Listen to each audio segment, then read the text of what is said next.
మీకొక super hit thrilling movie story చెప్తారా? Hero చిన్నప్పటి నుంచి స్కూల్లో బాగా చదివి పెద్దయ్యి కాలేజ్లో జాయిన్ అవుతాడు.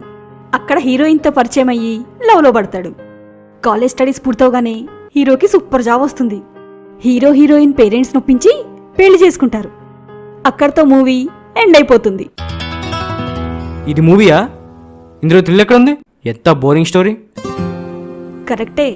విలన్ ఎంటర్ అయ్యి కష్టాలు పెట్టకపోతే ఆ మూవీ బోరింగే. 200 పెట్టి చూసే సినిమాలో సెంటిమెంటు, లవ్, కామెడీతో పాటు విలన్ నుండి 2 ఫైట్లు చేస్తేనే మజా అనుకున్నప్పుడు మనిషి జీవితం ఛాలెంజెస్ వస్తేనే మజా కదా. నీకేం కష్టం వచ్చింది, ఎందుకు మూడ్ ఆఫ్ ఉన్నావు అని అడగను. లైఫ్లో ఛాలెంజెస్ ఉండాలి, వాటిని మనం ఎదుర్కోవాలి.